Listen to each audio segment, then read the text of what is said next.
lot of people in this theater. Thank you all very much, and thanks Lexus for sponsoring tonight. I'm Larry Karaszewski. Yeah!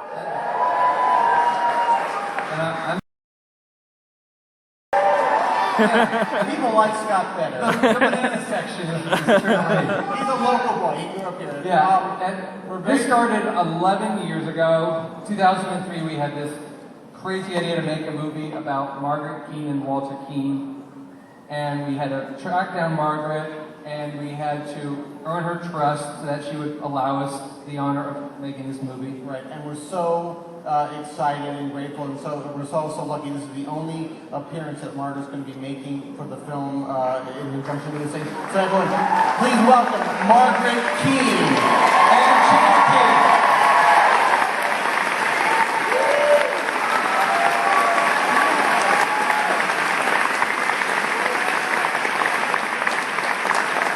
And this is her daughter Jane, who is also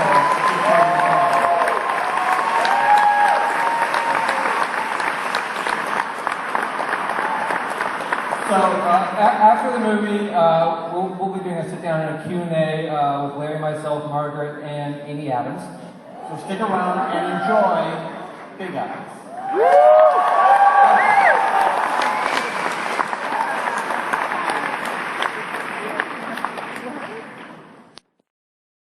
What did you think of Big Eyes?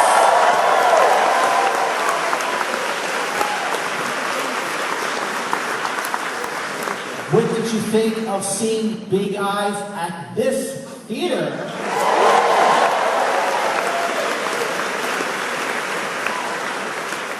Feels very Burton-esque, doesn't it?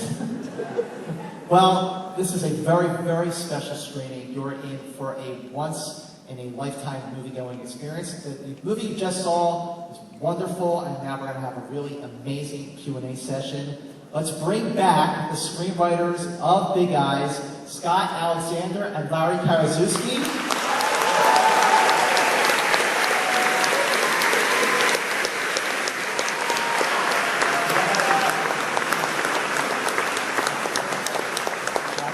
And please welcome, she plays Margaret Keane in this film, the lovely and talented Amy Adams.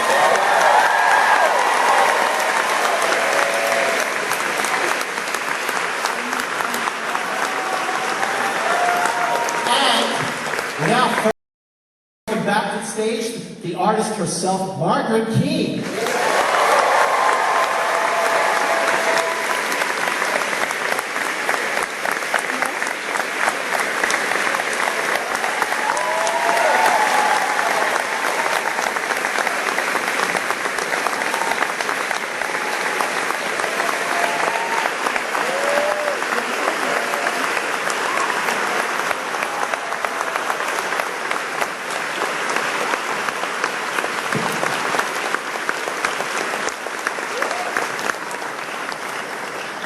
As I said, a very, very special evening. And really, the first question is sort of a cliche with these Q&As, but this is such a fascinating story, especially because of the journey it took for Big Eyes to get to the big screen.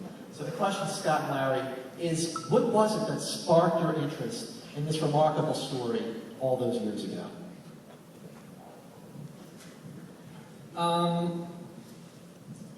We were working on a project about pop culture that gets to a higher civilization on another planet and blows it up. And we were looking for examples of pop culture, like disco clothing and sugary cereal and 60s sitcoms.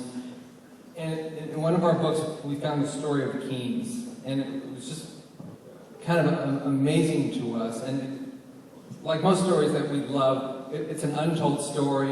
It was this incredible thing that happened about 50 years ago, and now it's sort of forgotten. And Margaret seemed like an incredible character. Walter was just a personality beyond belief, and it had incredible themes and big ideas about high art and low art, and we thought, wow, this could be a really cool movie. Right, and the more we learned about Margaret's real story, the more emotionally invested we became, particularly when we could look back a little bit and see how, 30 years that we covered, she goes from sort of a 1950s Stand By a Man housewife to by the end, you know, the early 70s, she's able to speak with her own voice.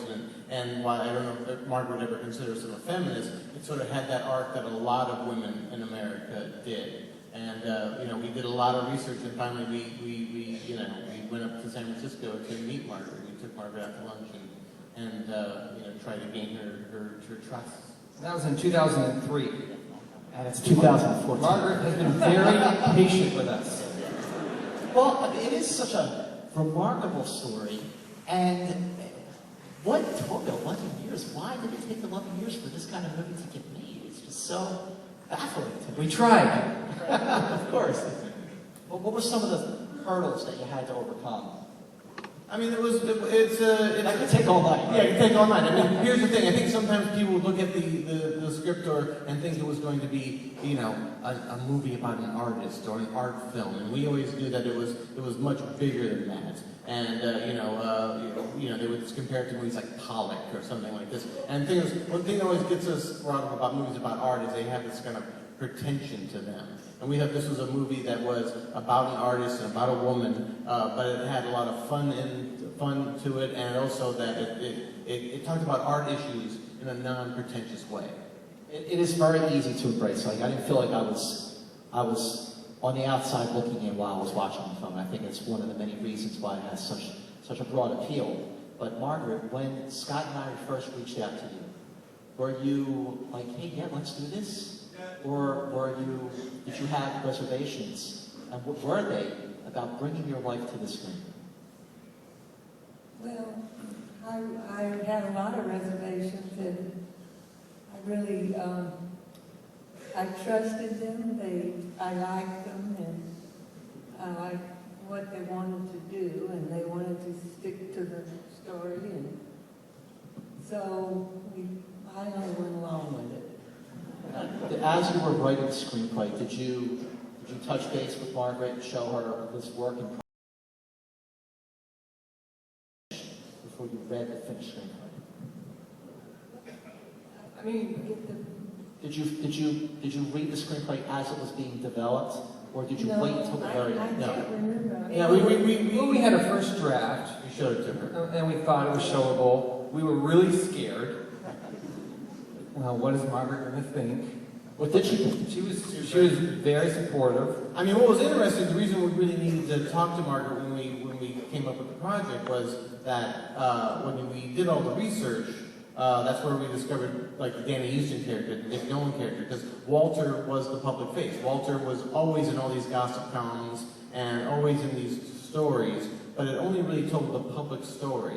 So we needed to go to her to talk to her about the relationship, say, with her and her daughter, where like that stuff's not in the newspaper, and she could tell us how, you know, we were unaware of the fact that you know, she had to keep this lie up with her daughter, and once she mentioned something like that, we knew instantly, wait, that's the heart and soul of the movie. In the same way, even with her friend, the Christian Ritter character, Margaret told us on that very first day how we were like, well, didn't your friends know?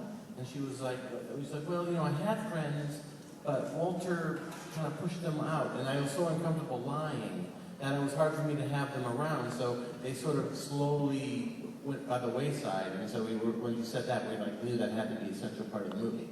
Well, Amy Adams. Again, right? Amy Adams, ladies and gentlemen. So, when you were first approached, or when you first got involved, was this a role, was Margaret a character that you were just like ready to take on full speed ahead, or did you have some concerns that maybe you weren't quite ready for it yet? Well, I first read the script 4 or 5 years ago, and I was looking at playing more what I believed more confident, more embodied characters, so I passed. But I really liked the script and I liked the story, and I came back around and I kind of settled into being a mother, and when I read it this time, I just saw Margaret completely differently. I saw her from a different point of view, and I saw her quiet strength, and I was really intrigued by her story and sort of what drove her, not only to Walter and to the deception, but ultimately to redemption. And that was a really great story to discover, and even more so after I met Margaret, and I was just so impressed by her strength of character and her ownership of herself and of her time spent, and it's just a really wonderful. Once I met her, I was just like obsessed. Well, tell us about that meeting. We went up to San Francisco, went to her gallery, watched her paint. Yes. That must have been pretty cool. It was very cool. Well, I had asked if I could watch her paint, not because I thought I could learn how to paint in one day. That would be great, but why I wanted to see her relationship with her painting and see how she worked with the paint. And then the thing that struck me was she just had such an intense focus, and you could tell that it was something she really loved. And she shared a lot with me that day. It was just not just the painting, but just really opening up her life to me and her beliefs, and we just shared a lot that day, and it became a very special day to me. Well, Margaret, when you first heard that in this movie, were you like, yes? I really didn't know who Amy was.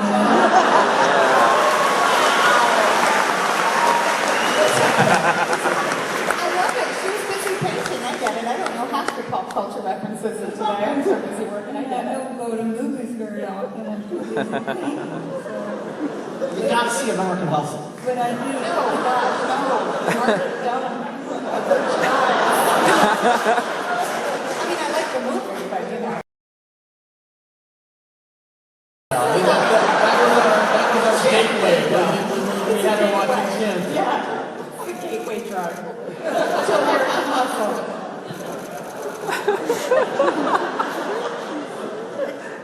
So back to Scott Larry.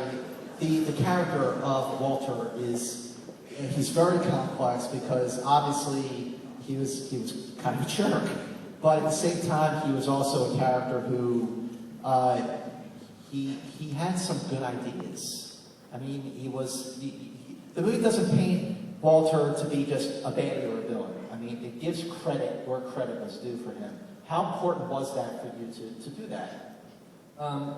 Well, that was something that Margaret always stressed when we talked to her. I mean, she always gave credit to Walter, saying that, you know, without his genius for promotion and marketing, the paintings would not have taken off like I mean, we love all the colors that Walter has, that we wanted him to be completely charming in the first part of the movie. We wanted the audience to get swept up in Walter's magnetism as Margaret did, and then to slowly kind of reveal how he's getting really delusional and crazy, and he really seems to believe that he is the painter by the end of the movie.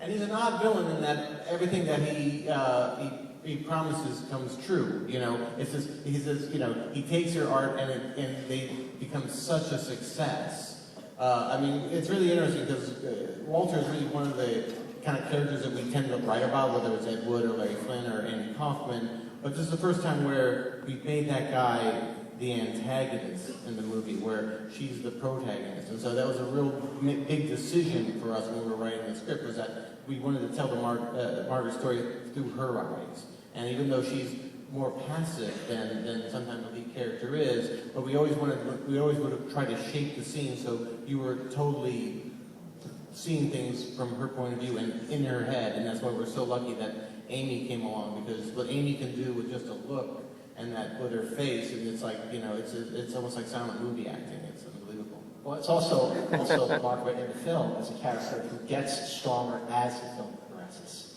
especially after this sort of midpoint moment when Margaret scratches the painting off and sees that Walter painted his name over the real artist. I mean, I didn't know that happened, and suddenly it turned into a bit of a thriller, you know, and it really did. It was like, what? Don't give that away. That's our only big twist. It stays in this room. Well, it's funny because when Tim talks about that moment, he talks, you know, he talks about Hitchcock. You know, at a certain point he thinks the movie becomes like a Hitchcock film, or he's very influenced by an Italian director named Mario Bava with the colors and that sort of like trapped inside the house. So he definitely, I think what we like about Tim is the way Tim and Scott and I, we like to mix genres all up. So it's funny sometimes, it's scary sometimes, it's very serious sometimes. Well, I got to ask about Christoph Waltz is magnificent in this film. Don't you agree? What's it like working with this guy? He's extraordinary. He's awesome. He's awesome. He's awesome. He's an awesome guy. you know, he's like Walter without the menace or the lies, so he's just charming, and he's very bright, very open, very communicative, very, it was a really great set because we all had to be really close. We were working so fast, there wasn't a lot of like separation in your trailer, so we had a lot of great conversations about art and about life, and he's just a wonderful, wonderful talent and a wonderful man. Well, from what I understand, and correct me if I'm wrong, that in approaching your characters, you know, Christoph with Walter and you with Margaret, that you got very hands-on doing your research at Margaret, but I understand that Christoph Waltz sort of shied away from getting too involved with some of the real events. He didn't want to he wanted to just create his own character, from what I read. And he didn't want to be too close to the real character when he was doing his performance. Is that right, or am I way off? I don't know. Ask Margaret how accurate he is. Yeah, how accurate is Walter and Christoph? Do you feel like he got the real Walter? Well, I was just totally blown away when I saw the way he looked like him, acted exactly like him. I mean, I was like watching Walter, and it was a very emotional, traumatic. Saw the movie, I just couldn't believe it. I was really in shock for about 2 days. And then I began to realize how great they both were. And the way Amy portrayed exactly how I was feeling, I don't know how she did it. She's a great actress.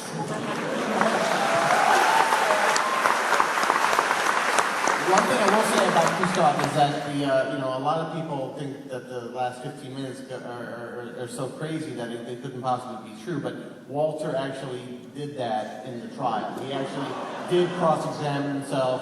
He was his own lawyer.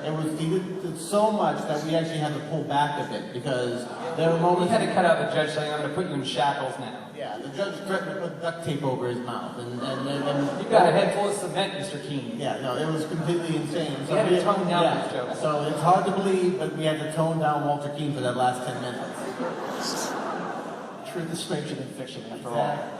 But listen, one is, I mean, Tim Burton directed this movie. It is obviously a film that he was perfect for. No one could have done a better job directing and bringing this to the big screen. But I understand, Scott and Larry, for a long time, you guys wanted to direct it. Yeah, we wrote it originally for us to direct it. It fell apart a bunch of times, and Tim came on as a producer. And when Christoph was circling it, we kind of went to Tim and said, don't tell anyone else. But if you can make this movie now, we'll switch places, we'll produce it, and you can direct it.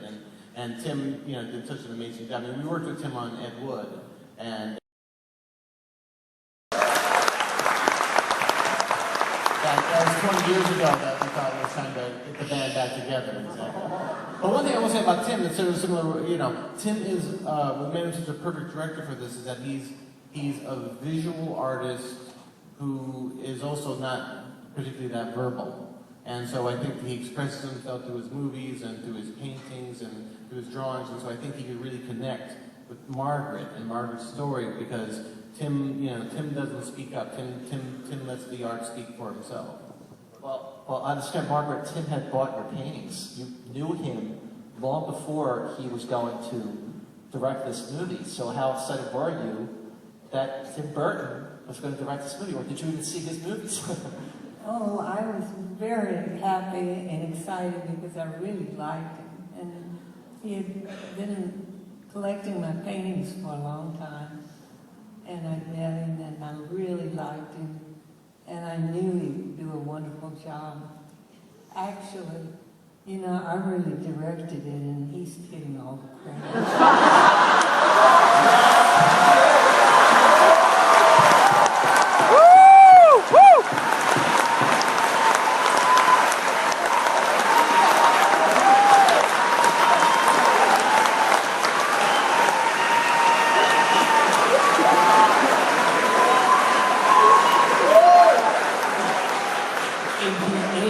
That I've been moderating Q&As. That is the best answer I have